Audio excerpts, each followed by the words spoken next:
7th, 2019. Roll call, please. Mr. Jones? Here. Vice Chairwoman Keller? Here. Chairman Schaefer? Here. So we're here tonight to discuss traffic situation on West Hall Drive. Neighbors in that neighborhood have been talking with us and working with us for some period of time. We've been aware of these problems for some period of time. We're going to hear from the experts tonight. We've got a couple situations that concern us. One is traffic count in this area, and second is the speed in the area. And so our goal tonight is to come up with some type of a solution. We realize that no matter what we do, there's going to be some negative consequences. People are going to be inconvenienced. But, you know, in the community, we inconvenience ourselves sometimes for the sake of others. And so our goal tonight is to try and find a solution. My position as chair is that doing nothing is not an option. So with that, we will turn it over to the experts and hear what you have to say. All right, thank you, Mr. Chair and guests tonight. What I'm going to tend to do over the next 10 minutes, just kind of summarize about a year's worth of work in terms of data we've collected, what that means on West Hall Drive and the immediate area. So really to start, we're just showing here a slide that indicates the West Hall Drive area. Between the two green dots on Hall Drive is the area I think that most of the residents here are concerned about. We have an excess amount of traffic. The dot to the right, that's the access. We call that the North Community Plaza or Plaza Access Point. You'll see throughout the presentation we use the word North Plaza or North Access Point. That's the one we're talking about. The two yellow dots are just the two additional. The one to the north is the main signalized access point to the shopping center. The one to the south is the access by Wendy's restaurant. We're really focusing though on Hull Drive and the impacts on Hull Drive. And I'll say to the committee, if there's any questions at any of this along the way, just please stop me and we'll try to make it very clear tonight. So first, let's just take a quick look at, these are fairly recent traffic counts in the past 3 months. These are counts of the total traffic on these roads at Liberty Road. So it's traffic coming and going on First Rose Hawthorne Boulevard. So you see 1,289 cars in a day came across Hawthorne Board to Liberty or came from Liberty back onto Hawthorne. So it's really two-way traffic counts.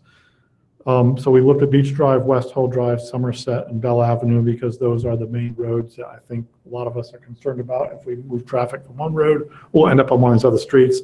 West Hall Drive is highlighted in red at 2,981 because that's the road we're really talking about here tonight. And again, several times you'll see some highlighted red comments, and that's because it relates to the Hull Drive issue we're here to talk about. So the first one we want to talk about, a lot of information here, but I want to try to boil this down to some pretty simplistic terms. We looked at the traffic counts at the North Plaza exit onto Hull Drive. And again, that's the one by Chipotle coming out into West Hall Drive. Looked at them on 2 days in September, on a Tuesday and a Wednesday, and tried to make sure that we get consistent counts on different days to make sure our numbers are good.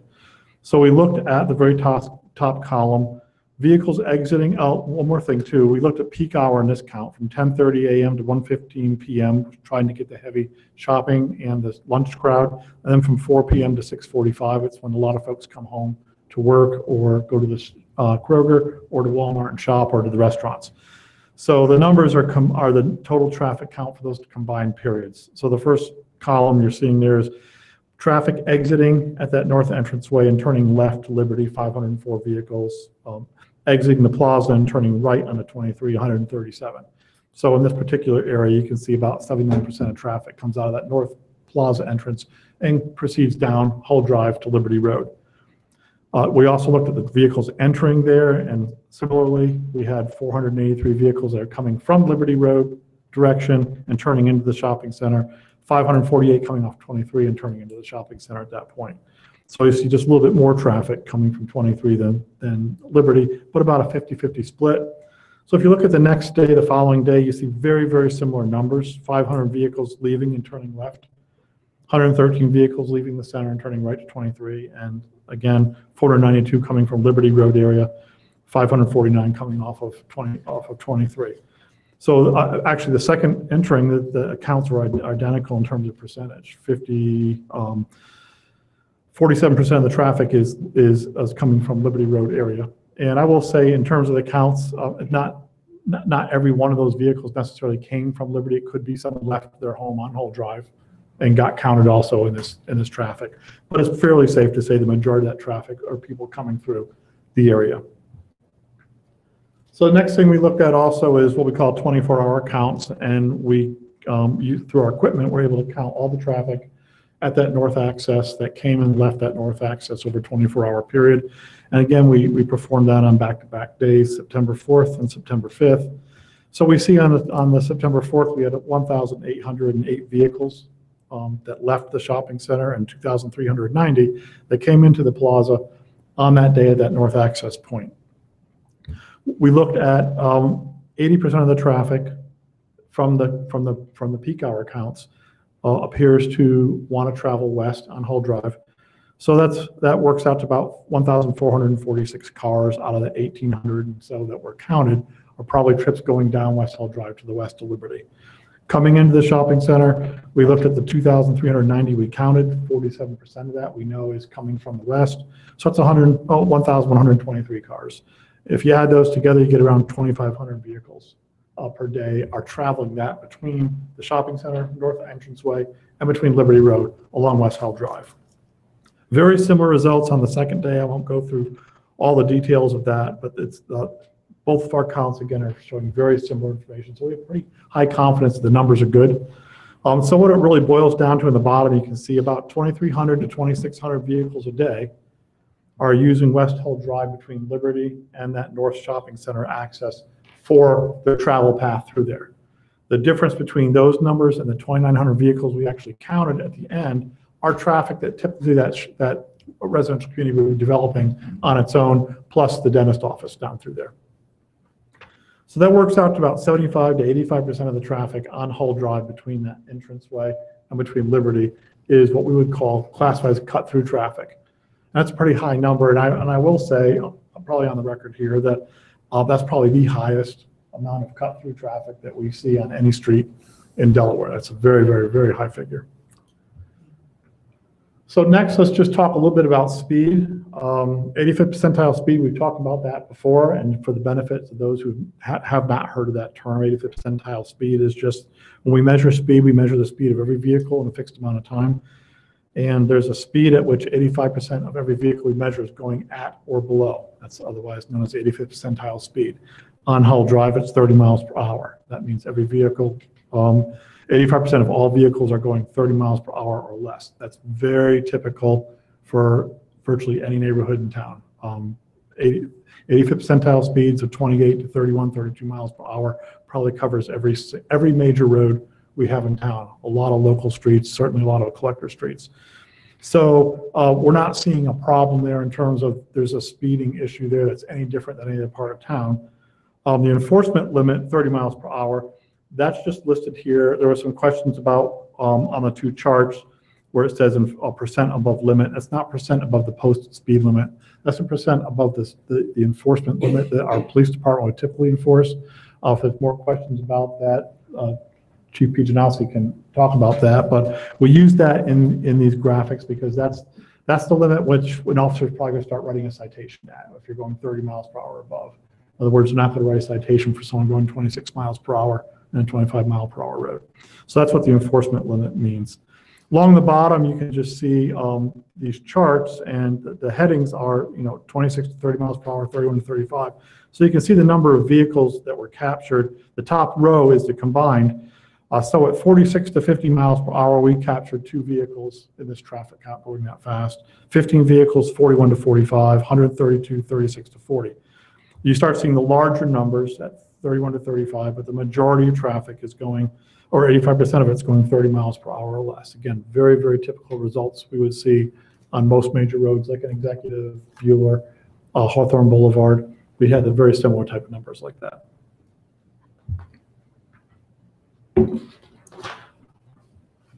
This slide really represents the accident history since 2011. I apologize that since say 2011 through 2018, we just updated this today, but it shows the types of accidents we've had along this particular road. Just really quick from left to right, there was a couple accidents right at the entranceway off Liberty where people came in too fast and hit somebody that were parked, that were stopped. They're waiting to turn onto Liberty Road. There were several vehicles running into parked cars along the road and with a number of excuses, and I won't try to say whether the excuses were good or bad or distracted driving or what the reasons were, but they ran into parked vehicles. There was a couple OVI incidents where there was a lot of property damage and actually running off the road through there. We had someone passing someone trying to turn into their driveway and ended up hitting the car. And actually had one accident on Hull Court.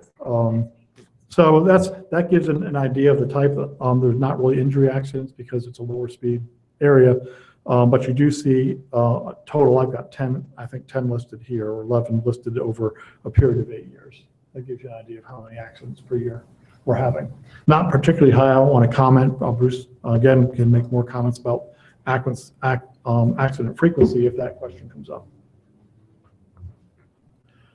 So I want to review, I think Councilman Jones asked about a quick review for what we've seen before. And one of the concepts that we threw out there in terms of piloting was clearly there's a lot of traffic coming off that north access and turning left onto Hull Drive. So one of the concepts were, well, what if we could somehow move that traffic somewhere else or prevent that from happening? How could we do that, and what would the results be? So one of the concepts of how to do that was to turn that access point into a right out only access point using a combination of signage, pavement striping, and then some what we call flexible delineators down the road. Inexpensive way to try to test it out. We looked at this and we've talked about this before. Some of the concerns were motorists may just drive over the striping and try to take the left anyways, or start obeying the right only, but then drive through the flexible delineators, or actually go right and then do a U-turn right by 23 around them to go left anyway. So we didn't feel this was probably the safest way to accomplish a pilot study there. So we came up with another alternative. And Elaine, can you maybe bring up the PDF?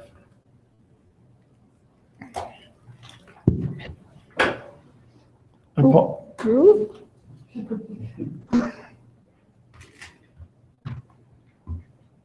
you know which one? it's the one that says option. That's the one This right one? there. Okay, that's perfect. Okay, in the bottom left corner, this is just a change to the access at the north entranceway of the plaza onto Hull Drive. And the bottom left, what you're seeing is basically narrowing the pavement down to a single lane, a single inbound lane. It'll allow traffic to come off of 23 into the shopping center or down Hull Drive from Liberty into the shopping center. But it would be signed as indicated with do not enters and wrong ways, and prevent, at least be signed to prevent or discourage drivers, motorists from exiting back to Hull Drive. The rest of this, the small yellow grouping there on the left side, that's what we call a flexible delineator, and that's basically what that would be made out of. They're a little more rigid than the single post because they have a rigid base also. A series of those would be what would be used in order to prevent or to limit that driveway access down to a single 12-foot lane. So that would serve inbound traffic and prevent outbound traffic from going there. They would be redirected out to the Liberty Road or out to the main shopping center entrance at the signal. So we have talked with the U.S. Properties Group, and representatives are here tonight, and they did grant us permission to do a pilot out there to see what type of impact this type of change might have on traffic onto Hull Drive. And we have a document signed by them that will allow that. And we discussed that again with them today, and we think they're still wanting to be definitely a good neighbor to the community and be willing to allow us to do some pilot work down through there. So I will go to the next slide here if I can. Back to the PowerPoint. Thank you, Elaine. Are there any questions before we move off this slide too, in terms of what the pilot, the preferred pilot would be? Do you have costs on each? Yeah, the cost on this one, well, actually, I'll refer to Nathan here in terms of what we actually purchased the delineators for. Close to almost $8,000. For the flexible delineators, the signs, No, I mean estimated cost to do each of the programs. well, this one would be about $7,700. The other one is far more extensive. I think it was probably almost double the cost to get the number of delineators in place. So say $15,000 For option A? for the option A. And only because it's buying more equipment. Signage would be manufactured from our sign department. And then B would be about 8,000, did you say? Yep. Okay, thank you. And that's the cost to do the pilot program. That's the cost. It's really to purchase the materials. Say that again? It's to purchase the materials, the flexible delineators. And if it was decided the pilot program was to stay, there'd be no additional cost after that. If it turned into, it worked really well and everyone was willing to move forward, and US Properties was willing to make a permanent change, then we'd have a more permanent fix too. It'd be a far more expensive repair. So- Probably close to $15,000 to $20,000 permanent fix to change the driveway on top of the piloting work. We wouldn't leave flexible delineators as the permanent. So you're saying that the option specification. B would then become about $15,000, An additional $15,000. and then option A would now bump up to $30,000. No, option A would probably be the same additional 15,000. What would it be, $30,000? Yes, yeah. So we wanted to list just some of the discussion of pros and cons we did talk about with these things, and of doing a pilot study by diverting some of the traffic. What it does do is it allows us to potentially divert a significant amount of traffic. I can't tell you how many cars for sure, but we know now roughly 1,400 cars a day are coming out of that access and turning left. Will all those cars find a new route that's not just go out onto 23 and turn left again the whole drive? I don't think they're all going to do that. I don't think they're all not going to do that. Somewhere in the middle. We don't really know until we measure that. And it can be a lot of speculation as to what motorists might do. But what I've learned in my 25 years is that very difficult to predict driver behavior.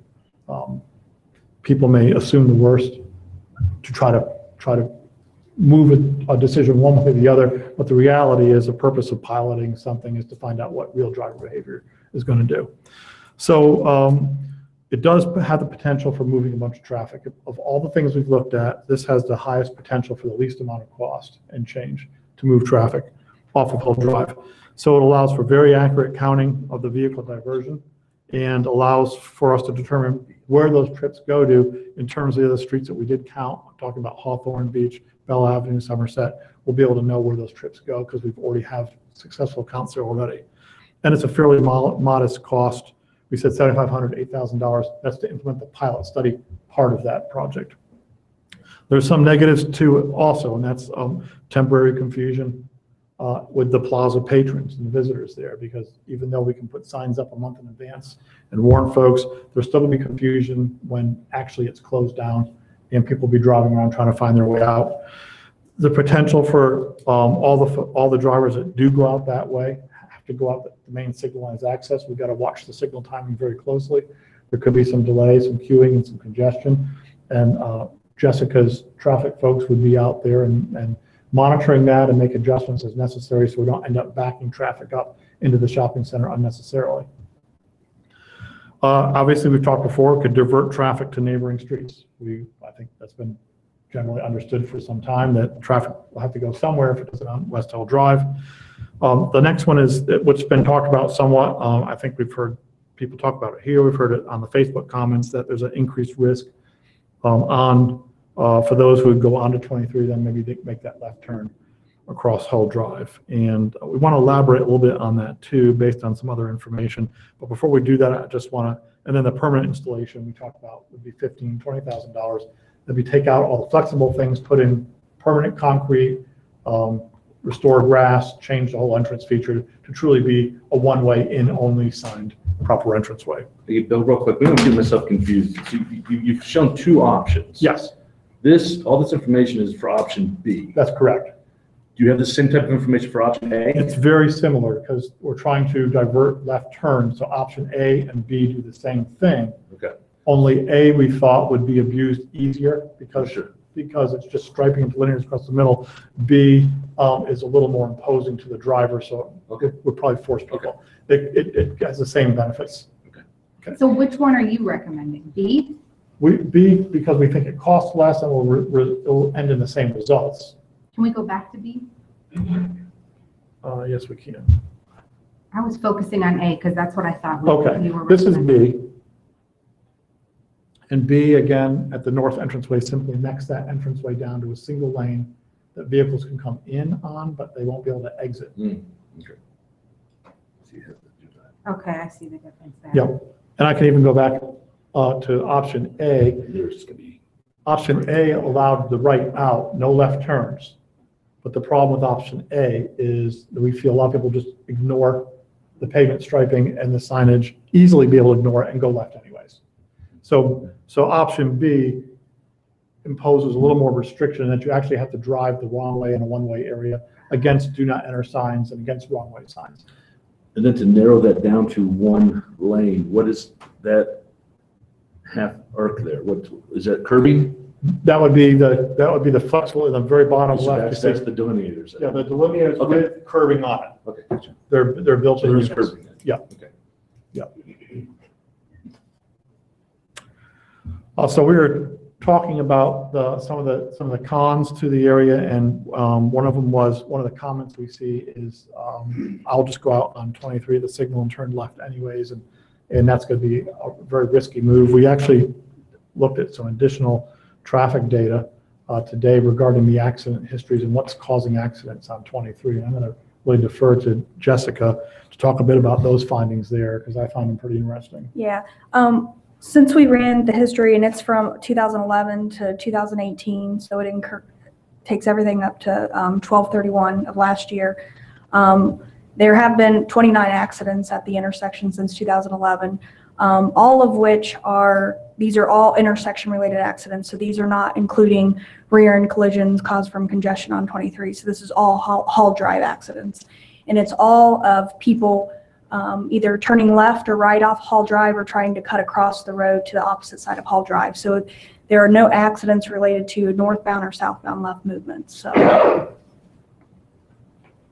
So what's significant about that is it's the left turns off of 23 aren't as risky as some may think they are. There are accidents there, but they're usually people taking chances trying to jump out from Hull Drive onto 23, either crossing all lanes of traffic or 2 lanes of traffic.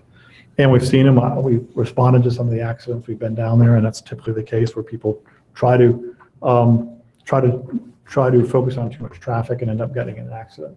So, but that doesn't say that if we're going to put traffic onto 23, and some folks, we've read about it in Facebook, will insist that's still how they're going to go, then they are going to have to make that left turn across 23, and that could pose a higher risk for them, as opposed to going to a signalized access point or one of the several other options they do have. If they choose as a driver that option and they do get an accident, then they've maybe chosen poorly and there were other options. But it's not without risk. When you put people on 23 and have to turn back off, there's always some risk. But it does go back to the driver. The driver is responsible for making safe turning movements. And we can tell from the history, at least, we don't have an accident propensity problem right now with that northbound left turn from 23 onto Hull Drive. But that doesn't say that we couldn't potentially be creating one, because we don't have data for what happens if we force all of those, I don't remember the exact number, 400 cars out to 23. We're going to be adding those cars potentially to that left turn. Right. And I don't think creating is probably the wrong term, because you're not physically changing anything to entranceway. There's not a geometric problem that causes accidents today, but we'll be increasing the volume. So the propensity for potentially an accident, because maybe there's not enough gaps. There's enough gaps for the 20 cars an hour, but if that goes up to 150 or 200 cars an hour, there may not be enough gaps, and then we may see some accidents. So that's one of the risks you need to account for tonight as you contemplate the type of decisions you have. And you're specifically talking about the light at 23 Hall, right? There is no light. Oh, yeah, the Just the stop intersection. sign. Yeah. Right, right. Yeah. And then between that stop sign and the entrance, we're talking about how many cars do you think they can hold, stack up? If you're going northbound on 23 to turn, that's fairly long.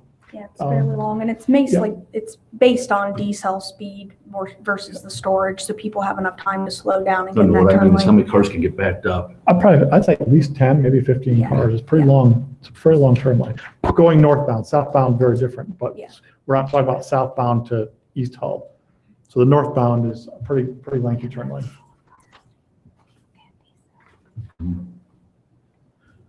So touch really brief on what we talked about before in August is, and to implement this type of pilot study just to see what the implications would be changing the access. There'll be a 30-day advanced warning, again, to the shopping center. So we'd post signs, say this is what's going to happen.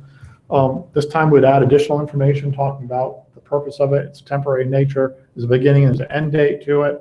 To get a little more public information out. The duration, again, could be 60 to 90 days. I think US Properties gave us up to 90 days once we start to do the study work. Again, we talked about adjusting timing if the plaza signal is needed. And we will count the ADTs at all these key measuring points we talked about, those at the ends of those streets at Liberty, to see where traffic might have gone increased, where traffic has decreased, as well as we've also counted, we don't have all the counts here tonight, but we've counted the left turns coming up 23 into Hull Drive, the southbound right turns coming into Hull Drive. We'll repeat all these counts throughout this study period to see how traffic's changing, as well as just monitor things like accidents, frequencies, things like that, to make sure that we're gaining good information during that pilot study if we were to move forward with that. And then lastly, obviously, all that information we would bring back to this body and say, this is what we found, this is what we think has happened, and do we want to implement something different, or do we want to make a permanent change? Do we want to go back to the way it was? So nothing is final about a pilot. It's just a temporary change in order to gain some information to help us make some decisions. So that's what that's the purpose of that pilot would be. So we did keep track of some of the Facebook commenting when the signs first went up in December, as well as Councilwoman Keller had posed a question out there again and got very similar types of Facebook comments back. The first set, this was off the Delaware Police, Weather, Sheriff Department. There was a total of 160, 170 comments, and I tried to group them into what I thought were the general comments being made. And the supportive comments were what you see here: feel bad for the residents, motorist speed, it's too busy for residential street, and it seems like a lot of cut-through traffic. Those are some of the positive supportive comments I think that we gained out of that. Negative comments, the same type of negative comments we hear from a lot, and I won't go through all of them. You can read them right there. But they're the same type of comments we hear on a lot of our roads that have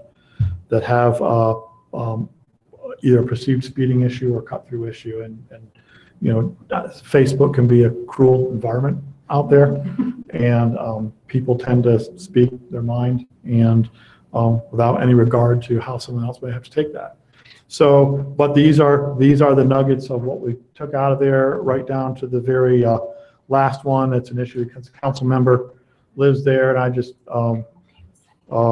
recognize Councilwoman Keller handled that issue very well on her personal Facebook page and how to deal with that. And clearly, the city deals with every single complaint as it's an important complaint. It has nothing to do with who lives on the road or who doesn't live on the street. So that's why we're here tonight, because this issue's been brought forward, and we're here just talking about the data. So, so these are the types of comments that we see. We'll see them again. We've seen them on other roads, and they were validated again on Councilwoman Keller's recent posting to gain more information regarding this. So questions continue to come up regarding other alternatives. We didn't want to disregard those. There were some other things on Hull Drive that we were considering. We wanted to make sure we dealt with can we redistribute traffic issue first before we jump right into let's do a bunch of other things, because then we're never going to know what worked and what didn't work. But I wanted to add in here tonight just some of the things that we were talking about doing and some recent changes. And the first was we talked about lane narrowing. And I do want to mention too that a lot of this discussion is repeating. We had a working group with representatives from Hull Drive, from the Wesleyan Woods, and also from Stratford Woods community. And we met a few times and talked about a lot of these things, and some of these came out of it. But for Hull Drive, we talked about lane narrowing, and I'm going to show examples of these. So volume reduction through speed bumps and driver awareness through the dynamic speed feedback signs. So these are examples of what lane narrowing can accomplish, and I'll say right away, lane narrowing typically doesn't reduce traffic volumes. What it does is address speed, makes it maybe a little safer. Our cost of installation along Hauk Road would be about a $6,500 cost to stripe it the way we'd want to stripe it. and would require routine maintenance. Both these images here show, the first is, you can see a two-way road with lane narrowing, a double yellow center line, and then maybe it looks like maybe 11-foot lanes, maybe it's 12-foot. But they basically narrowed the pavement, created parking aisles, and made a narrower feeling pavement to drive down. The picture to the right shows it even a little bit better, even though it's a one-way road. It's a very wide, expansive pavement, but the white line was added in there, effectively reducing the appearance of the drivable surface. And that, in a sense right there, has a psychological value in making the road feel more risky to drive down, so people tend to slow down when there's increased perception of risk. This slide here really just kind of graphically shows that. These are the proportions really on Hull Drive. The cars might be just a little big, but the top slope shows Hull Drive right now on a somewhat unstriped road, residential street as a collector. The bottom shows what would happen if we narrowed the pavement and by adding edge lines in. I know you don't like this, Chris. I'm not a fan of it either, but right here in the middle of this circle is where an edge line would be, one of those white stripes. Same thing on this side. So we got 6 feet of edge lines, basically narrowing down the drivable lanes to, what do you guys do, 10-foot lanes? Yes. So, so 2 10-foot lanes with a double yellow line. So it's very narrow.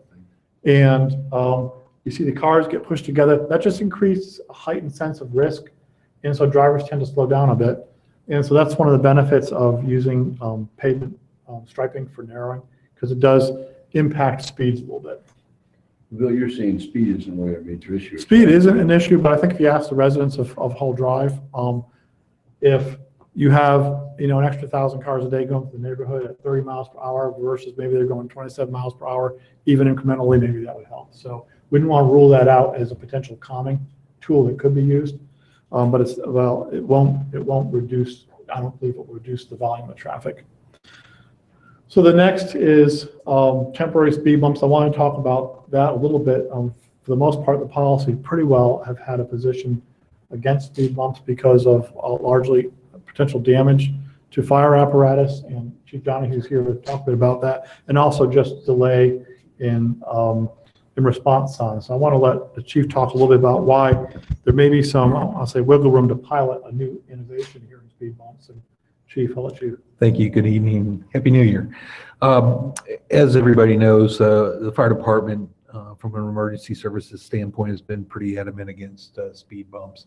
Reason for that, studies have shown that there's a 10 to 15 second delay in our response time per speed bump or speed hump, and even table for that matter. Having said that, the reason for that is response times are very important to us. The faster that we can get to our stakeholders or our customers, the faster that we can provide the service. But our goal is to arrive on scene within 6 minutes from the time the 911 dispatch center picks up the call. The reason for that is from a fire standpoint, when you look around at the commodities, if you will, the furnishings within a residential home, a commercial property, they've transitioned over the years, and many of the stuff that you see right here has what they call polycarbons in there, put together with glues and so forth. And from that standpoint, your legacy furniture, which was true your cottons and natural fibers, used to take 10, 20 to even 30 minutes before what we call flashover occurs. And what that means is that the room heats up, that everything inside that room ignites. Today, with the furniture that we're seeing with polycarbons, we're seeing that time 6 to 10 minutes, and in some cases now down to 3 minutes. But once we receive that, we're seeing the size of the fire double every 60 seconds. So from a fire standpoint, we're trying to get on scene prior to that, because if there should be flashover and if somebody is in that room, our ability to rescue them for them not to have a sustainable life is zero. So that's what we're trying to do from a fire standpoint. But the majority of our calls are EMS calls. And having said that, the faster that we can get there, should somebody have a heart attack, should somebody end up going into cardiac arrest, after 6 minutes of time, every minute that goes by, we lose another 10%. At that 6 minute mark, there's a 50% likelihood that patient would end up being resuscitated and not have any type of brain damage. And I want to emphasize, just because we get there within 6 minutes doesn't mean that everybody is going to end up surviving. There's two things sure in life, right? Taxes and death.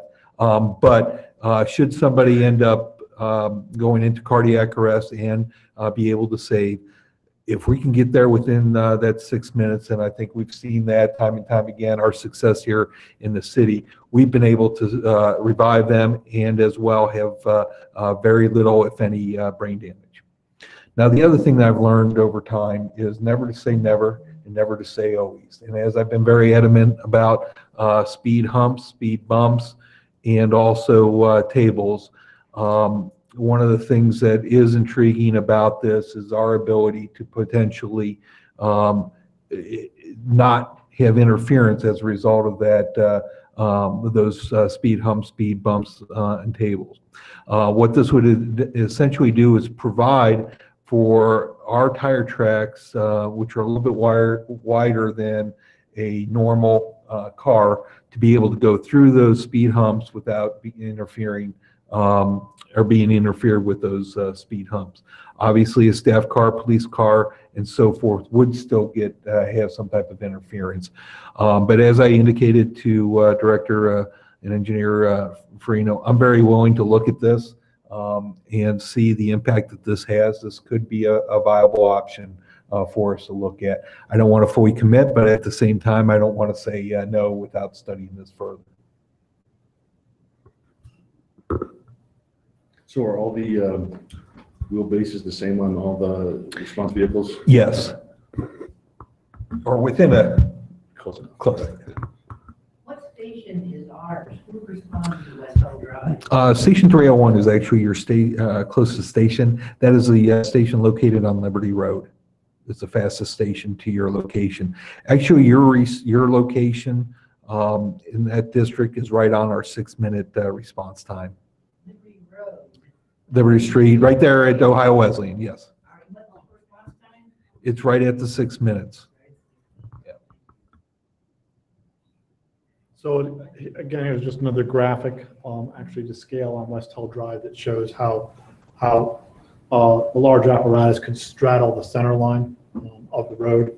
So this type of arrangement, when I say this type, I mean this type of arrangement of temporary speed humps in combination with the striping, the edge striping, and the double center line striping could potentially provide a vehicle to address both calming a bit and to still be able to maintain emergency services for the large fire apparatus. The double yellow center line would go right across that small middle section right there. So in a sense, you'd have someone say, well, why everyone will just start swerving and trying to go down the middle. And as we heard, that the gap is different on the large fire apparatus than a typical car. So more likely someone's going to probably try to hit the left or right side on the driver's side of their car and have their passenger wheels go over the bump and the driver wheels not go over the bump. But this is somewhat of the compromised position that the chief would be willing to pilot should we want to. We're still, generally as a city, we're not a big fan of these because there's the snowing and plowing operations also very difficult when you have speed humps and obstacles in the road. And just to temporarily install these things to pilot, for pretty fair expense to those, about $5,000 per bump, and we're looking at probably 3 west of Hull Court and 1 east of Hull Court between where the north access point of the plaza would be and the intersection of Hull Court. There could be 1 there. Also, pretty significant expense to even pilot these, but in terms of something you can do to a pavement to discourage cut-through drivers, yes, probably speed bumps are probably a more effective tool than other tools. I didn't put in all the negatives of speed bumps. We looked at these on Grandview Avenue years ago, and there's a whole lot of negatives to speed bumps too, in terms of accelerating, deceleration noises, the sound of things in panel vans, trucks, and pickup trucks going over every bump and rattling. There's an awful lot of complaints that come in speed bumps as well. But there's some possibility there, and I want to at least let the committee know where staff's position is right now for potentially, in a very limited means, potentially being able to pilot some speed bumps there. So again, that's the typical cross section where the large fire apparatus would run down the middle of the road.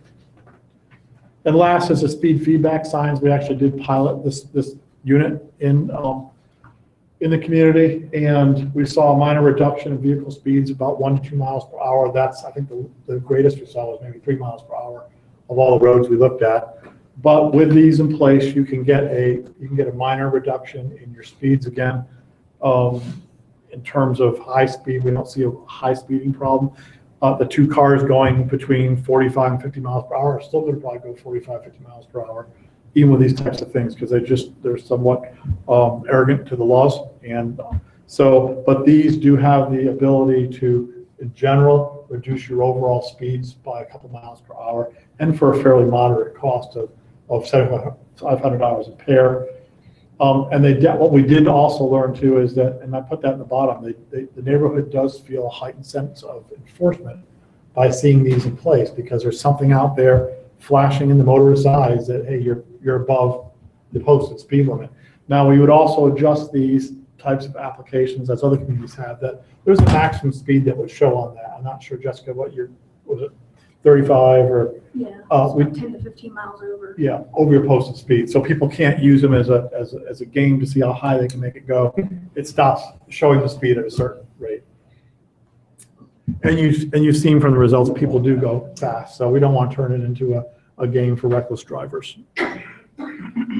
So just kind of summarizing the costs on Hull Drive, some of the traffic calming concepts that could be there. The pavement striping at $6,500, the temporary bumps at $20,000, the speed feedback signs. So about $34,000 in expenditure to do these types of traffic calming. They're not cheap. Hull Drive is a fairly long road, and it's a lot of striping. It's a lot of cost to bring a striper out there to do that. So what we don't have, the star on the bottom, is we really don't have policy in the city as, well, how do we pay for these types of things? Because these are the same kind of things that I think people on Hawthorne Boulevard would ask for, and the people on Lexington Glen might ask for. So we don't have policy. I just wanted to point that out. It's something that would have to still deal with in terms of, well, how can these things be funded? We did initially come up with some traffic calming policy back in the 90s when speed bumps became somewhat the fashionable thing to put in a lot of places. And since then, a lot of those have come back out. But the time when the city considered that, there was, well, here's a set of rules for putting speed bumps in. And at the time, the opinions were, if the neighborhood really wants those by consensus, the neighborhood could find a way to fund those, then those speed bumps can go in. The dynamics changed since some of the information Chief shared with us regarding the impacts to emergency services. We stopped considering speed bumps. So right now, we only have a few applications of speed bumps in town. So really, that leaves us to really just kind of summarizing where we're at, where we were at in October or in August, and that's that we have the pilot study option, which we talk about what the benefit, what information we get out of that. I don't want to really say benefits at this point, because until we know where people would reroute with traffic, there may be no benefits, maybe more disbenefit. We don't know until we would actually do a pilot study. The traffic calming initiatives we just talked about have some merit in different ways, things we could do, but there's a funding component to that. In 2002, I provided you the 2002 same committee minutes back then, and they wrestled with the exact same issues. Only in 2002, there was a lot more focus on making Hull Drive one-way road, or actually cutting off the access at Hull Drive at Liberty, making a gated community. All those things were considered, and none of those were advanced because of the general concept of it was built as a public road, so we've got to maintain as much public access as possible, which brings us forward back to today. The complaints, the traffic's still there, but the approach is a little different in terms of we're trying to surgically remove some trips from the plaza off of it, but still maintain access on Hull Drive. And any other proposal? I mean, we're still, staff is open to proposals on these things to consider. I'm sure the committee is. That's where we are. So really just to kind of summarize where we're at, I think we validated there's a high percentage of traffic we call cut-through traffic on West Hull Drive. It's a fairly significant number.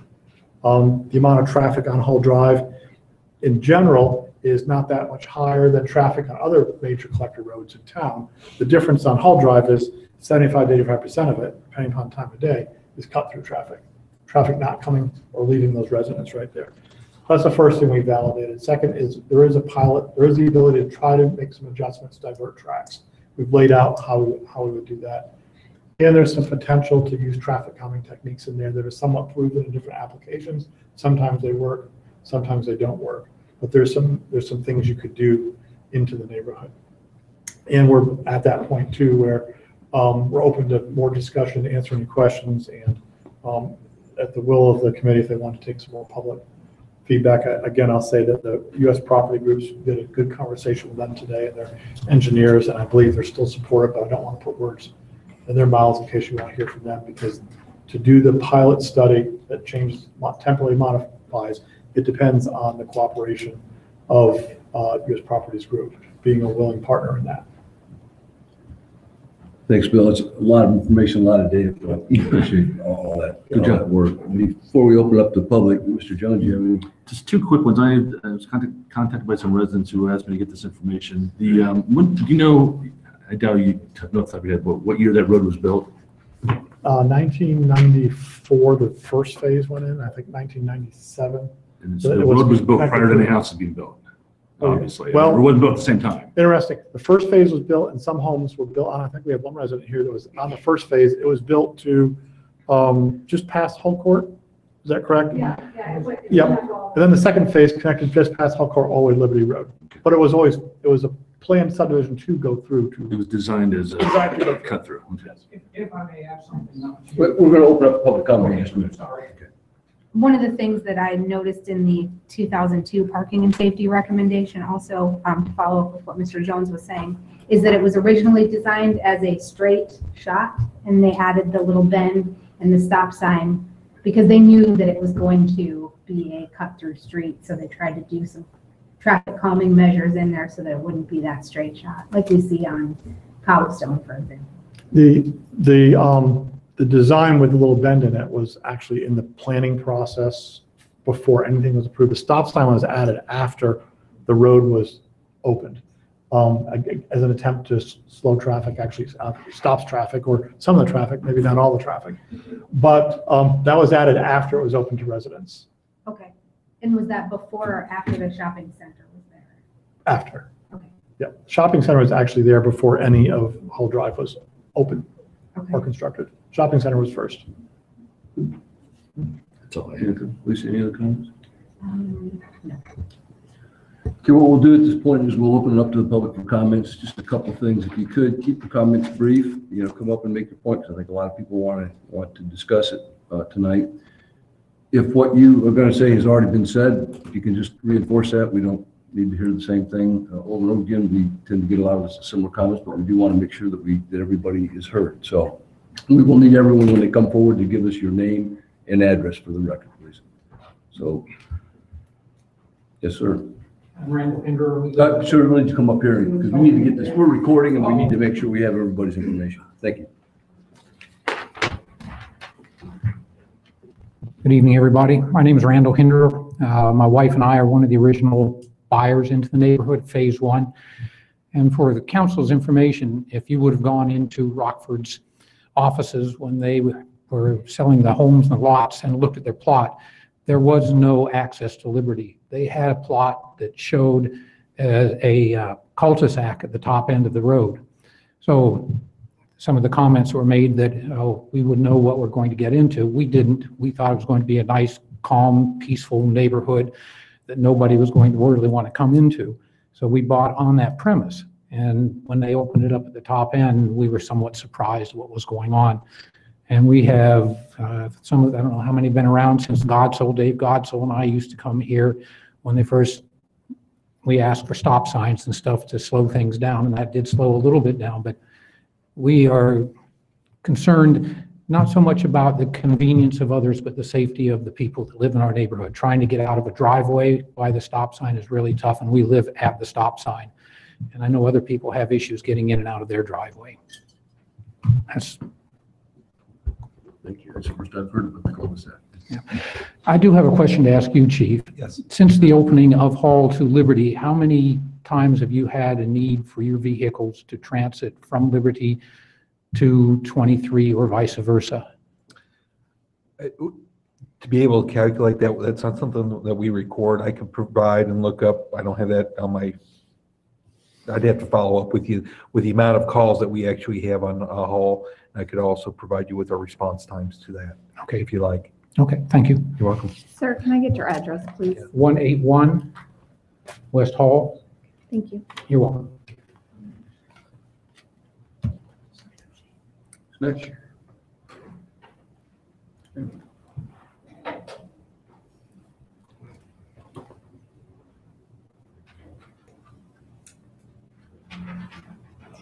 My name is Denise Young, and I live at 117 Beach Drive. I definitely can sympathize with the cut-through traffic, although Beach Drive doesn't have near the amount of cars. But we are going through, in our subdivision, with the new shopping center going across the street, which I know is not the topic here, but I wonder if they tie in together. If we're doing all the modifications off Hall Drive, isn't some of it going to be alleviated when they put the light at Hawthorne? For a cut through? So, I mean, I know I'm guilty of using Hall Drive, but if I have a left turn signal off of Hawthorne to go on 23, I'm not gonna cut down Hall. So I wondered if that would alleviate some traffic. And the same thing being, if you cannot turn left to go back onto Hall Drive, and you're gonna go out of the shopping center, there are two questions. One is, the light by the Wendy's, is that gonna made to be turned left onto 23? Because right now you can only turn right. So that there would be two lights to exit out of there to go north, so that it wouldn't jam up just the one access and the one light. Because I think it's already set up where there's enough space that people could turn left to go north. And then if you're going to alleviate traffic from going out of the shopping center onto Hall Drive to get to Liberty, aren't you then going to direct that traffic to potentially go south on 23 to cut through Hawthorne to get to Liberty? And increasing, so you're moving it from Hall Drive and then putting it up Hawthorne. They're just gonna loop around. So those were just, I mean, I understand wanting to make the modifications, and like I said, I can definitely sympathize with the amount of traffic, because I wouldn't want that much traffic, and I have a concern being on Beach Drive with this shopping center going in. But I just wonder if, I mean, because I think the light at Hawthorne and 23, all those modifications are going to be done in the spring. And that may alleviate some of the cut through on Hall Drive. Just a thought. That's interesting she said that, because I was thinking, I wrote that down, I'm not trying to be facetious at all, but I was thinking about the residents of Hall. They can't go out and go back up to their own street. They're gonna have to go down and cut. Then you guys be cutting through somebody else's street. It's, you know, so. Yeah. So then everyone in the Hall is gonna be, people be upset with people in Hall because they're not cutting through on Hawthorne. So, no, just a thought, just. Or they're gonna go out to 23 and still turn left on Hall. About 23. Yeah, if you Make a go to the left, light, go to the left, Make a go to the left, left. make a left again. So I asked that question on my Facebook page because I know that a lot of people that live in my ward, including me, regularly use Hall to go to the Walmart shopping center. And so I asked the question and I got 44 responses and 49. 49, okay, 49.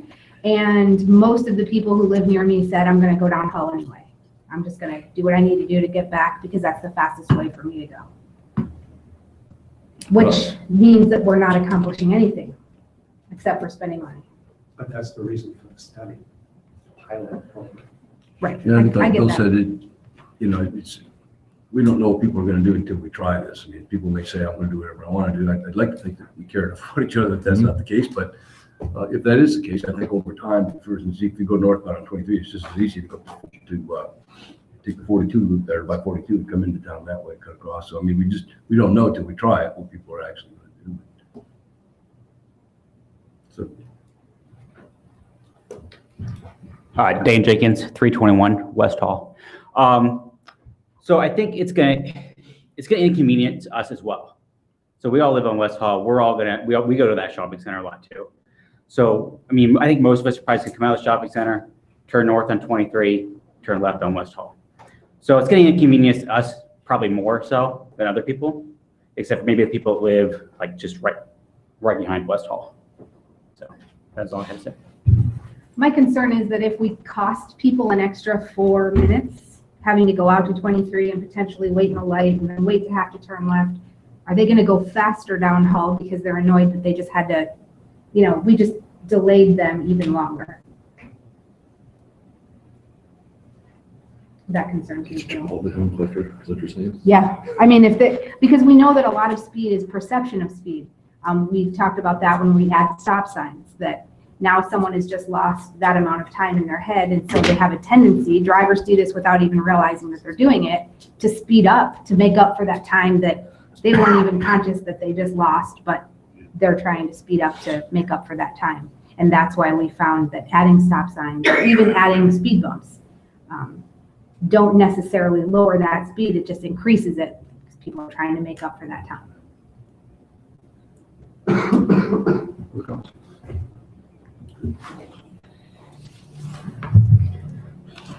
Hi, I'm Jim Bauer, live at 176 Hall Court. First of all, I want to thank Bill and Nathan for all the work they put in on this study. I think people need to be aware of the plan that has been proposed. I saw a lot of comments on Facebook and everything about Hall Drive making changes. This is and that it was going to affect businesses. That they need to be aware this was a cooperative effort between U.S. Properties and Engineers Office to come up with this plan. We were not involved in it at all. We just asked that something be looked in to help curb the volume problem. I think the stats speak for themselves. I don't need to get into that. That's already been talked about. The majority of our traffic, I've heard some saying that they're just going to circle around. I would venture to guess from watching traffic, the majority of our cut-through traffic is coming southbound on Liberty Road, making a left turn onto West Hall. It's not coming the opposite direction.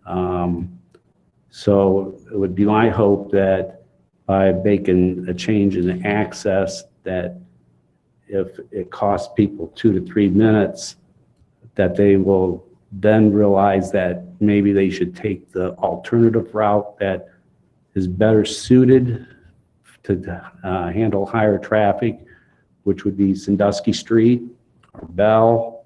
Instead of going through a residential, Bell Avenue was designed to handle higher volumes of traffic. I hear all these comments that people are going to do it because it saves them time and that it's safer for them to travel down Hall Drive than it is to go onto 23. Well, I would say that it's maybe safer for a vehicle to go down West Hall, but it has not made it safer for our community and for the children and people that are in the neighborhood. I just feel like it's a shame that people are saying for 2 to 3 minutes of saving of time that they're willing to disobey a traffic control device, make a left turn there anyway, or whatever. So I just want people to realize that. Also, there was a comment, lots of comments, people knew what they were getting into when they moved into the street. 15 to 20% of the people that live in that neighborhood probably are still the original owners, and Rockford had it as a cul-de-sac. They did not know it was going to be an open street. Probably another 75% are first-time residents to Delaware. They had no idea the amount of traffic. When you go to look at a home, you look at it for 30 minutes, you're inside. You do not know what kind of traffic you're facing until you actually move into it. And the remainder, they may have lived in other sections of town that they never were on West Hall until they decided to look at a home. So I think it's irresponsible for people to say that these people basically are due what they get because they should have known this ahead of time. So, like I said, the stats speak for themselves. We wish there was a better way of curbing the volume is the big concern. The speed is a secondary thing. We think if we cut down the volume, we cut down the speed, we cut down the stop sign violations, it all goes in hand. We're not ones that want to push the traffic onto other streets, but at the same time, like I said, the stats are there that show we have more traffic that's cut through than probably any other street, residential street in the city, because we are only 60 homes in that subdivision, where other subdivisions are to 200 to 300 homes, and we only have 60 homes in that subdivision. Thank you.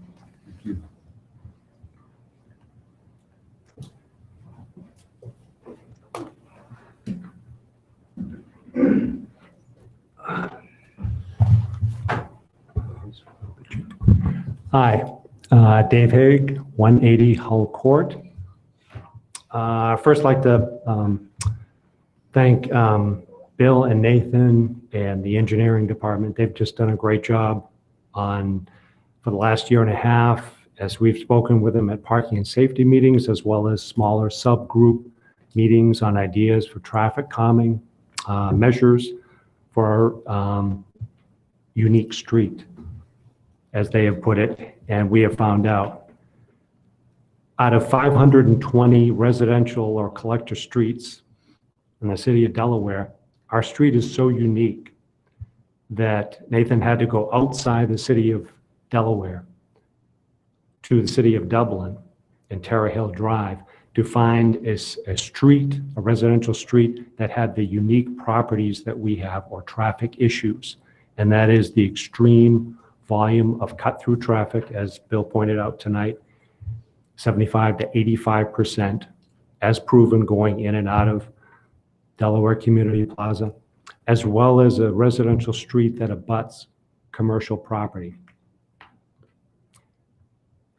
So that adds to what they've said tonight, and we are not the same as the other streets. And I respect the volume of traffic that they have, but our residential street has been pointed out as the uniqueness there.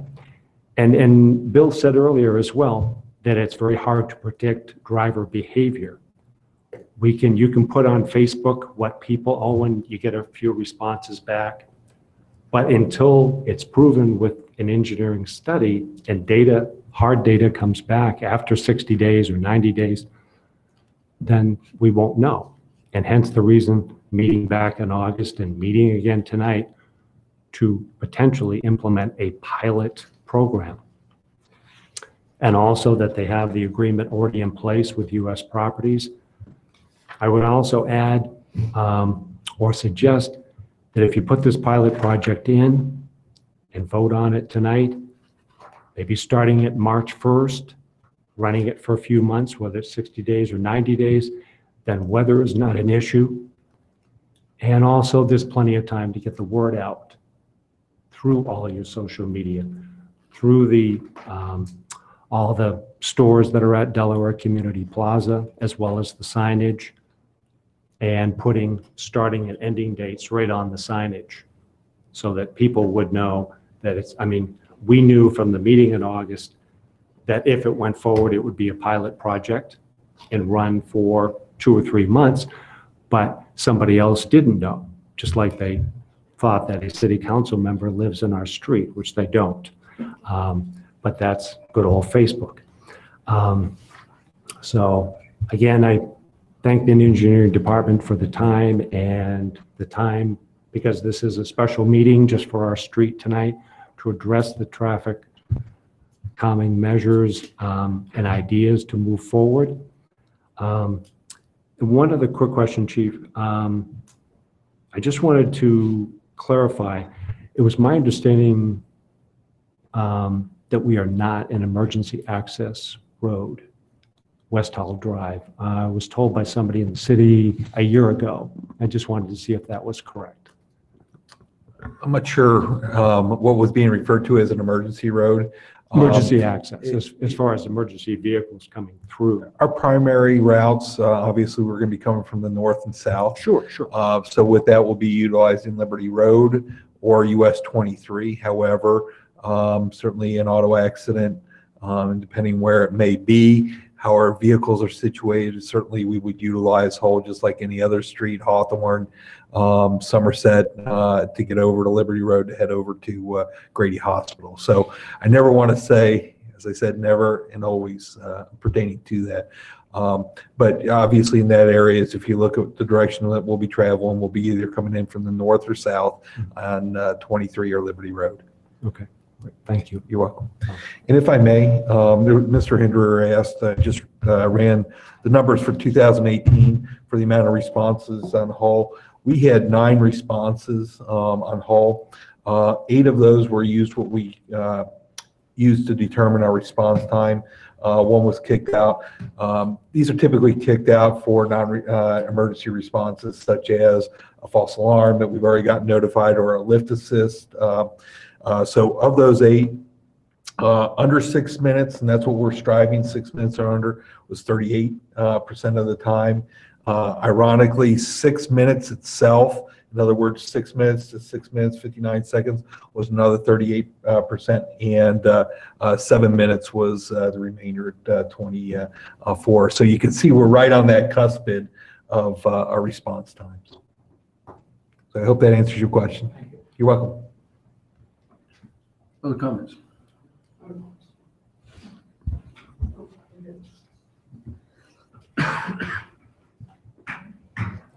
Jim Browning, 189 Hawthorne Boulevard.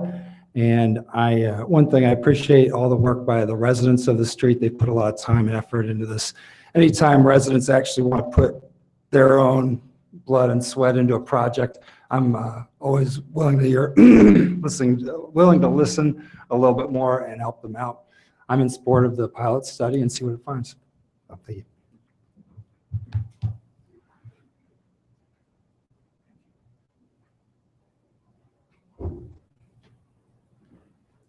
Hi, I'm Sherry Gifford. I live at 234 West Hall, and I'm with Randy and Jim and the rest of them that it was my impression that that street was going to be a dead-end street when we moved in. So just so everyone knows that. And I have 2 questions. Number 1, where was all the traffic going before West Hall was opened up? The shopping center was there long before Hall Drive, so where were the cars coming and going before Hall Drive was there? Yeah, I mean, I think the residents of Wesleyan Woods would tell you it was on Somerset and Cotswold Drive. That was the only connection south of Bell Avenue. My second question is, a few years ago, we all voted to put down speed bumps or humps, and I never did find out whatever happened with that. We never did. I never did hear whatever happened. The last, I can't really talk about internally what HOA may have. You voted HOA? Is that what you're talking about? Yeah. I don't know if it was HOA. I think it was, no, I think it was the city. We didn't have a formal request for those discussions of it, but I think it was at the HOA level, not at the. No, I know we were getting communication from this building, from the city. I think we've provided a number of communications back saying if you want speed bumps, you need to internally. This would have been before probably the chief too, because the chief has not been an advocate of speed bumps since he's been on board here for how many years, chief? Almost 13. 13 years. So there was a discussion back in 2002 for speed bumps back then, and there was direction back to the HOA, the community, discuss it among yourselves, and if you want something like that internally, and you wanted to, majority of your neighborhood was in favor and could find a way to fund those. And some of that is journalized in the minutes that I provided you from 2002, where actually one resident, I think, from your community said they'd be willing to pay up to 50% of the cost of those at that time. That's the farthest that discussion in my knowledge has ever gone. But that's the time frame that I recall. So it was just dropped? There was never any positive action back from the community willing to say we want to do this and we're willing to pay for That was the discussion at the time, was the community would have to pay for them. Again, I'm paraphrasing from minutes of things that happened back in between 1997 and 2002. Okay, thank you.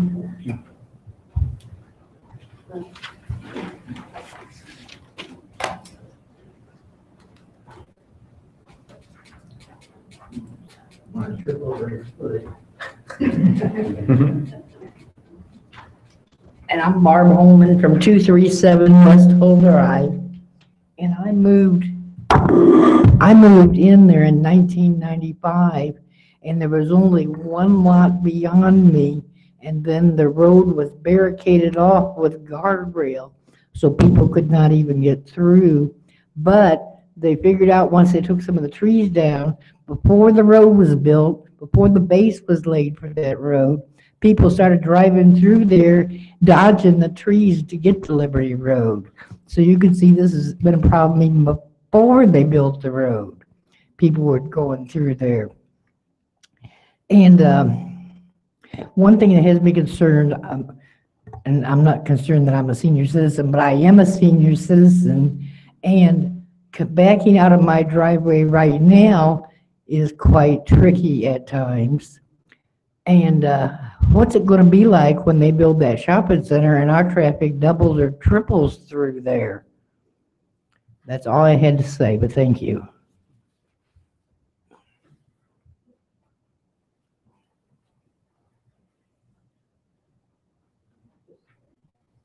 Hi, I'm Elizabeth Hoover. I live at 213 Hawthorne Boulevard. I just had a couple questions. Did I understand you correctly that the pilot is only going to prevent one-way traffic into the shop, or out of the shopping center, but the inbound from Liberty down hall to the shopping center is still open? That's correct. Okay, well, that helps. Living on Hawthorne, there's no good way for me to get to that shopping center unless I use a side street, because turning northbound on 23 is at times treacherous. So I understand there's a light going in there at some point for that big thing going across the street. Do we know when that's going in, the light? The schedule is to start construction probably in spring. I'm going to say maybe April, May, and then I think the signal is to be finished by, I believe it was, I want to say August 1st or August 31st. I think So, the timeline. So this sometime this year. This year. So when this pilot is being conducted, will you have these studies going on Hawthorne and the other streets during that time to see where the traffic is going? Yes. So we have direct feedback and not speculation, because, like you said, you don't know what people are going to do. Absolutely. Okay. How long is that pilot going on? 60 to 90 days. Okay. And lastly, and I don't mean this facetiously at all, but if I was surprised that speeding wasn't an issue, because in Hawthorne, I would have thought, I would swear that we've been passed on our street. It's crazy. So I'm surprised you said speeding wasn't an issue. You said there weren't a lot of traffic accidents. So I'm not really understanding what is the problem we're trying to solve. What problem does volume create? Because volume in and of itself isn't a problem. If it creates accidents, if it creates speeding, then that's the problem. But volume in and of itself isn't a problem. But you can speak this probably more expertly than I can, but we have general idea of what kind of volume we expect on a 25-mile-an-hour residential street. Right. This is way above that. And as you Right. heard the residents testify, they have problems getting in and out of their driveway. They have people passing them when they're trying to move their cars. So that kind of a volume in that small residential area creates a problem for people who live there. Okay. That's all. Thank you. Sure, thank you. I think U.S. Properties is here. Did they want to say anything? Thank you for being here. Rachel Spitzen with U.S. Properties Group. We've been working closely with Nate and Kyle getting this pilot program together, and we actually already signed the agreement that we're willing to do this. But we really think it's important to see what happens, and so while we're willing to do the pilot program, this time we're not willing to commit to anything permanent, and I just wanted you guys to understand that. Thank you. We appreciate your cooperation, your support. I have a question. So what nearby street can accept the volume without it becoming an issue for them. So what alternative route are we hoping that people take? That's a good question. I think someone else said it a little more eloquently, but we hope people would stay on the larger roads as far as possible on their trip. I stick on 23s, go to Pennsylvania Avenues or to William Street Road, Central Avenues, and move towards the smaller streets as they get closer to their destination versus going immediately to a local residential street with a lot of trips. That being said, the concept of the pilot is to find out exactly that, answer that question. We've counted as far north as Bell Avenue, as far south as Hawthorne Beach, to understand what the current volumes are and then to see how the volumes change. What you said was something we ask ourselves all the time. What's the measure of success? If we move 700 cars off of Hull Drive, is that good enough? Does that increase 700 cars now on Bell Avenue? And is that now unacceptable? There's really there's no magic number of what's a good volume on a street. We've done a lot of research in terms of these types of issues across the country, and it's hard because in a lot of cases we're finding changes are made to roads when we're talking about volumes of 10,000 and 12,000 and 14,000 cars a day in areas, not 2,000 cars or 1,500 cars or 3,000 cars. That's just based on the research we've looked at. That's in no way saying that what people feel in their own neighborhood aren't legitimate concerns of theirs. But we're talking about numbers that are relatively small to when we're dealing with volumes in the traffic world. They're generally talking about, for example, speed in the traffic world is typically most communities 10 miles an hour or more over speed limit is when you think when you have a speeding problem. And when you're talking volumes, you're talking in terms of 8, 10, 12,000 cars a day being a volume issue. So we don't have anything to compare it to. So the benefit of piloting is just to see what happens if there was a restriction to this access point, where would the cars go and what are the implications of that? And to bring that back and say, well, here's what we found. And the woman who just talked, we were able to say, yes, traffic increased on Hawthorne this much and on Beach this much, went down on Hull Drive this much, and kind of digest that and say, what does that mean? Is it something that we think should be permanent or not, or it's not enough of a change, or it's a great change? So we don't have measures in this case to say what a success is. All we have is the ability to maybe experiment and see what happens. And it does come with some risk. Anytime you change traffic patterns, you create unfamiliarity and you increase risk, sometimes temporary, sometimes permanently. And we talked about risks on 23. And we talked about potential for confusion within the shopping center itself. I'm assuming that if we do this, your staff's going to be monitoring. We'd be monitoring consistently all the points we talked about and a bunch of others that we haven't even brought up. There's a lot of measuring points we will be working through, as well as being in touch with Jason from Hughes Properties is the property, the manager out there, active manager, and be in weekly contact with him in terms of trying to be in tune to what's happening with the tenants and the issues they may be having. Any other public comments?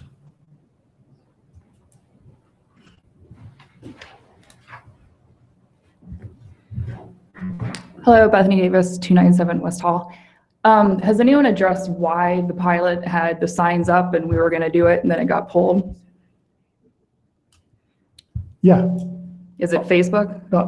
Yeah, well, I think that largely there was a lot of public feedback. We were under the impression, we talked, after our August meeting, we were convinced, or half of us were convinced that we had authorization to move forward with the pilot.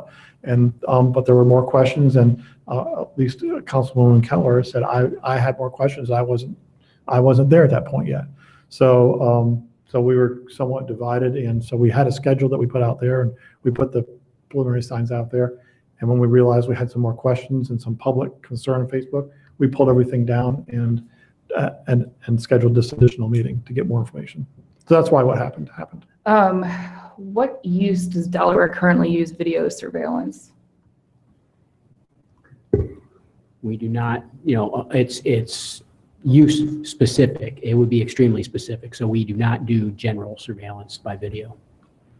So the $7 grand, the Plan A, the paint, if you did that and put up a camera or a fake camera, Either it would pay for the project in itself or at least act as a deterrent? Is that? Well, if you're talking a traffic enforcement camera that was actually functioning, there's some laws that. That's what I'm asking. I don't know what. I don't know that this community would tolerate a surveillance camera. No.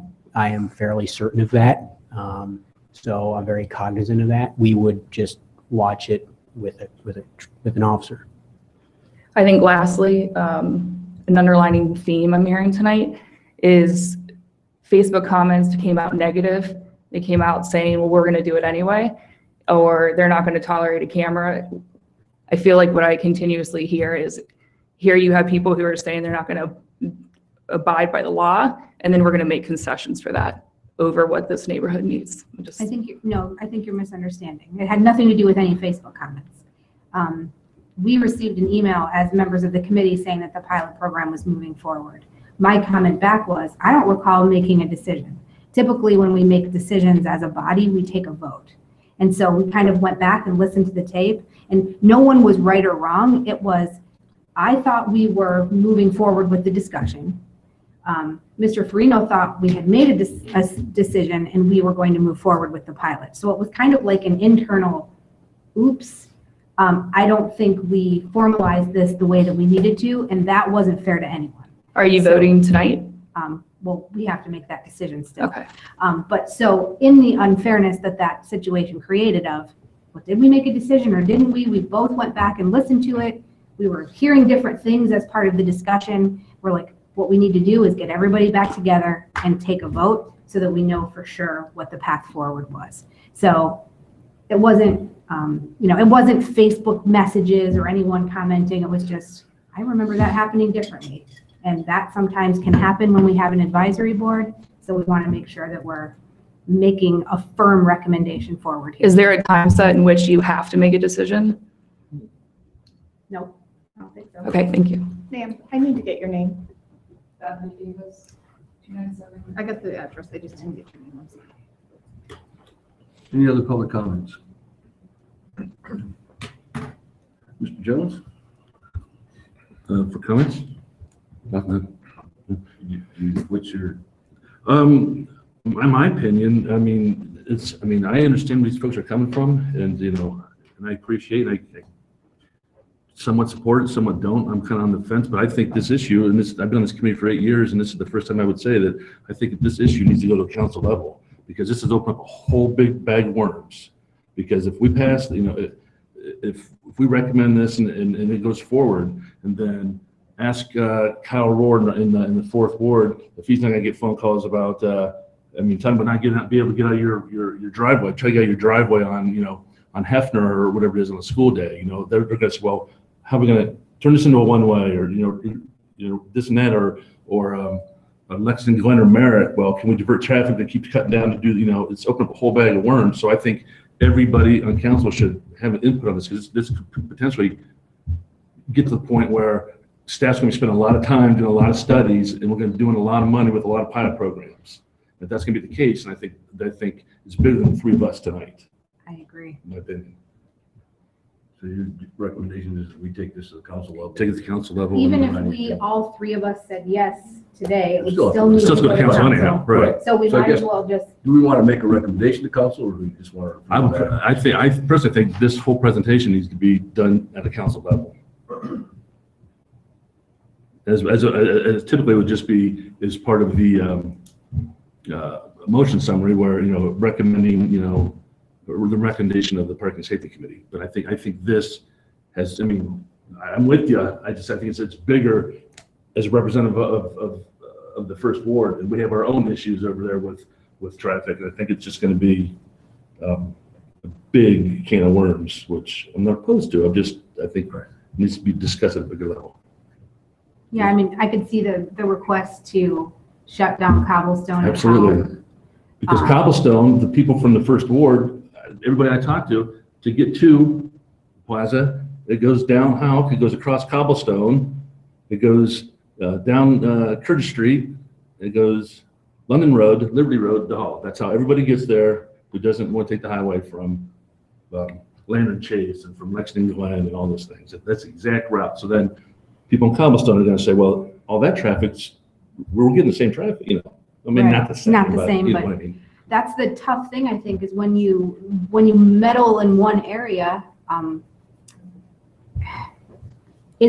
we going to face the same questions from other roads of, like, if we have no measure for what volume is too high, then what is our reasoning then for not studying this everywhere that someone comes forward? Like on my Facebook post, someone said, well, Bueller Drive is an issue too. I can't, the volume on Bueller Drive. We did some traffic narrow on Bueller Drive, didn't we? We did some lane narrow. Some striping. We striped around that bend, because people kept going left to center. So I absolutely, I feel for what the residents of this neighborhood are going through. I think about the courtesy issue, and I don't think that the people who are driving down Hull are doing it to be discourteous. I don't think that they're thinking about that when they pick a road to, you know, I live here, I'm trying to go there, so my quickest route is here. I think what they're trying to do is avoid a lot of the traffic issues that we have on William Street.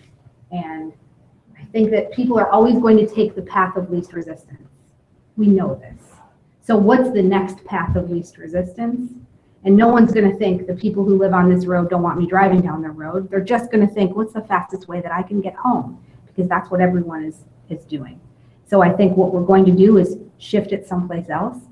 And I'm not in favor of the pilot program because I don't want to spend the money and the time and go through all this effort to find out either we have to back up and reopen it because we've created a problem elsewhere.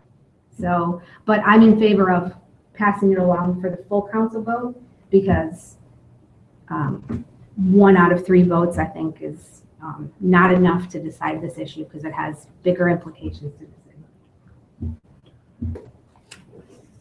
I agree with you. People that are using that road are not doing it to disregard its problems. My issue is when you put it on Facebook and they say, I don't care what the city does or what kind of problems cause, I'm going to do it anyway. That concerns me that we're not being considerate of each other. We all have to give and take a little bit, you know. So that attitude disconcerts me. But I think we're all in agreement at this point that this needs to go to full council. So I guess, Bill, what we're going to ask you to do is get with Elaine and to get this on the agenda. I don't know if we need an hour and a half presentation because we've got a lot of other things we're going to talk about. But if we can somehow get this presented to all of council. Yeah, we can change the presentation to be even a much more of a Cliff Notes version to get just to the cut to the chase of, I don't know if you're talking about the issues pilot study or no pilot study or traffic calming measures. If you want something focused on specifically that you're wrestling with. I think it's just strictly the pilot program. Okay. And, you know, what we're trying to accomplish. And Okay. then thoughts on if we do this, what's the ramifications for the rest of the city? I think And that's the basic of it. I definitely appreciate some measure of success. Like, how are we going to know that this pilot program is a success? Because there's no sense initiating something unless we have some sort of benchmark that tells us if we hit it, this pilot was successful. Because what are we piloting then? Yeah, that's the thing I can't get my fingers on. Again, the amount of, excuse me for not remembering right off the top of my head, but the amount of cars a day, what's the acceptable amount to get that down to? Is it 1,000? Right. Is it 500? Is it 1,500? I mean, And we've asked internally, we've had this exact same discussion that is, if we drop it by 500 cars, does that mean 5 years from now, new residents will come and say, hey, we want you to do something and drop it by another 500 cars. Right. So we don't know what the measure of success is. All we can do is compare it to traffic in other neighborhoods and say, hey, this is really, now you're right in the mean of traffic on other similar streets. So we don't really think it's an issue, even though the traffic may be still a majority or at least half cut through traffic. You know, when you're sitting at your dining room table and 2,000 cars go by a day, right. do you know any different than if you're sitting on Bueller Drive or Executive Boulevard or Hawthorne? The folks on Hull Drive know there's cut through traffic, but in terms of the distraction or the noise or anything else, is it any different than any other road that has that many cars going by a day? And that's a very fair question. And it's a perception for sure, and that's what makes this extremely difficult. It's not like designing a signal that's going to function and move so many cars through. If it would go through, I think it would be, be pertinent. these are our eyes and ears at that point to see the measure of success or whatnot. How does that traffic count compare with other similar sized residential streets in Delaware? There's some streets that have as many vehicles, but not necessarily a high percentage of cut through. But for a residential collector, it's on the high end for streets. Most of our collectors are, 2,000, 2,200, 2,300 cars a day, but some are up 3,000, even above that. Do we have any residential collector streets that are connected to a shopping center and a grocery store? No. I mean, not as between, I should say, a major township arterial and 23 with a shopping center on it. It's very unique how that's set up right now. Bueller Drive, when Bueller's was in there, was probably closest to it in terms of a big attractant at the end of a residential collector. And since Bueller's has left, we've seen actually a drop in traffic on Bueller Drive. But we had Bueller Drive at one point had very significant traffic on the first half mile or so. It was continuous traffic back and forth on that road, equal to probably the amount of traffic here. But when when Cambridge opened to Merritt, at the same point, Bueller's dropped out of the picture. So we didn't see that huge cut-through problem develop that we were predicting because Bueller's left. I've heard from people on Cambridge that said, well, I want to close my road. Because yes, that same thing. We are seeing the cut-through traffic now. Bueller and Lexington to Cambridge. Cambridge is carrying cut-through traffic now. And I just got a request about stop signs in Cambridge, so we'll talk about that later. I just want to add too, if you add up what the IT manual, which is the transportation manual, it tells you how many trips something generates. Each house typically generates about 10 trips a day. So you have 61 homes there, 610. Then you have the doctor, the dentist office, which will generate, I think we estimated about 140 vehicles. So you're looking at 700 vehicles a day based on what's there, not including the shopping center. So anything in excess of that is either cut through traffic to 23 or going to the shopping center, just to look at it as a picture of what was there. Is it Portia Fall Road? Does it have access to the retirement home as well? I can't remember. No. Is it? Okay. So what's the traffic now? The traffic is, we're close to 3,000 vehicles. Yeah, we've had very counts as high as 31, a little over 3,100, as low as 2,700. Our current count was like 2,980. So right around 3,000. Do you include trips to the shopping center too? No, that's just including what is on those roads. So your houses and the doctor's office, it does not include trips to the shop. So anything additional is either the cut through or going to the shopping center, so. We never got top, but I would like to have seen those counts during the holidays too. But that was a treat. Yeah, which is one of the reasons why we years in September. I can imagine what November and December were like. Yeah, they're very consistent, actually. The counts are as high as some of the residents that have spoken. Once the road went through, within a half a year or so, people found the connection, and the counts were up around 2,800, 2,900 cars back in 2002. It's been very consistent. It hasn't grown as Delaware's grown in size from then to where we are now, but the amount of trips being attracted on destinations to and from the shopping center have leveled out. What may have made a difference is, as the community has grown, is because the east side has developed an alternative commercial node. And I think that's probably attracting a lot of trips out to Meyer, Aldi's area, Kohl's, as opposed to everyone going down to. So the traffic may have increased had that not happened on the east side. And someone asked about what happens when Hawthorne goes in. Again, we can't tell exactly what happens if we did a pilot study, let alone when a new signal goes in and more development. There'll be more traffic being attracted to it. The exact makeup, I think Councilman Kelly hit the kind of nail on the head. There's policy implications to making changes that apply to a lot of neighborhoods and a lot of streets. And that's one of the slides we wanted to make sure we really underscore, that there's some policy that has to be well thought out before permanent changes are made probably anywhere. So since the vice mayor, since you and the mayor put the agendas together, I'm assuming we're probably looking at the 28th on this. Yeah, without seeing what's already in route with all the development projects and stuff, I don't know. We'll move it forward as fast as we can. Elizabeth, on Hall Drive, I sympathize with you, and I want to do something to help you, but I'm also sensitive to what Mr. Jones has brought up, that this is a big issue because it's a public policy issue. If we do it there, what are we going to do somewhere else? And so I think it's important that all council has an opportunity to weigh in on it. But we definitely want to help you, just figuring out the right way. What's the time? Well, we'll try to get it on the agenda as soon as we can. I can't tell you right now because I don't know what's already in there. We have a lot of development issues and things. We can only handle so much business on a typical night. You know, once we get up to 28, 30 items on the agenda, it tends to be a pretty long meeting. So I'm not sure, but as soon as we can get it on the agenda, we will. And of course, it'll be on the website, and that information will all be out there. I think you said we're gonna try to shoot for the 28th, but can't make that commitment just yet. Right. Actually, I was gonna say if we, maybe February 11th, to give us some more time, because this was a special meeting and a lot of us had to take time off from work just to come back about things we've already talked about. Well, that will probably make it a little easier on us as well. So we'll attempt to learn to shoot for February 11th.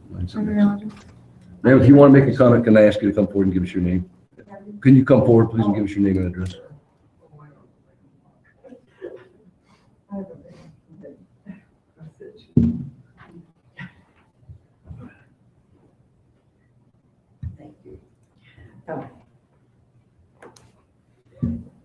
My name is Barbara Swisher. I live at 291 West Hall, and we've been there 13 years. Traffic has greatly increased in the 13 years. But I wonder, have you considered lowering the speed limit? Would that help if you cut the speed limit to 15 miles an hour or 20? I was driving up the street the other day, twice it's happened to me that somebody has passed me as I'm driving down Hall Drive. And I was not going 5 miles an hour. I know I'm a senior citizen, but I don't drive at 5 miles an hour. But, you know, there are some things, and two, the fact that it's just really not safe backing out of your driveway. We live 6 houses in from Liberty Road, and we have a hard time. The road isn't straight. It curves around before it gets to us from the other direction from 23. And before you can get out of your driveway, there's a car coming this way. And then by the time he goes by, there's one coming the other direction. And you're just stuck there until finally an opening comes up. And of course, we use the shopping center and Walmart and so forth. I don't know. It was a thought. That was something that but it would have to be enforced. If you put the signs up at the end of the street, whatever, and warn people that it's a low traffic area. We have children on the street. I don't have any, but there are little children on the street. And it is a safety concern for all of us. We can hardly walk across the street just to get to the other side for traffic. And it is a concern for all of us. And we thank you for your attention. I know it's not an easy problem to solve. If it was, it would have been solved a long time ago. Thank you. Thank you. Any other comments from the committee? No, sir, no. Staff comments? Can we get a motion, just I'll have one comment before we do the motion. I just want to address the one, actually a couple of comments about the what Rockford Homes may have shown in their sales trailer. You've all been through the development process, and what sounds like was being shown was their phase 1 plat of the development, but the preliminary plat, which would have been approved by the Planning Commission and full City Council, clearly showed Hull Drive as a through road. There was some discussion way in the very beginning process. I'm talking in the earliest of 89, 88, 89, 90, when all this was just a thought about what could happen down there, about should there be a through road through there? Would it be an extension of Pollyanna Road? Would it be Hull Drive? And eventually they landed on Hull Drive. The whole development was laid out that way. Hull Drive was always a through road. We can't tell you that, I can't say that developers didn't show you just the phase 1 plats. Probably, maybe that's all they did. And it may have looked like that road's never go through. I can tell you I fielded one phone call from a very angry resident of Stratford Woods, your neighbors to the south. This goes way back in the late 90s too, and said we were told that that was always going to be woods and fields behind us, and now they're putting in houses. Who's responsible for that? And again, it's the same thing. We can't help what development communities, sometimes we certainly don't encourage that. It's not right, but it does happen. But I just wanted this body to know that from the day one, the council approved a full road. Back in the all way 80s, you were through. saying that they approved A full both road. phases. That's correct. That's They correct. probably showed phase one to. Yep, which is not atypical in all sales offices. You see the phase under what's for sale, Right. not necessarily show you what's coming down the road. It was phase 1 and 2. It went all the way just shy, the cul-de-sac was just shy of the. Okay, then, yeah, and the preliminary plans would have showed all the way through. I've researched this to make sure that what council approved was a through road connection. Any other staff comments before we make a motion here? Just want to make a motion. Sure. I make a motion that this issue is taken to full council at the tentatively for the February 11th meeting. Second. We have a motion by Mr. Jones, second by Mrs. Keller, all in favor? Aye. Opposed? With that, I will entertain a motion to adjourn. We are adjourned. Thank you all very much. Thank you.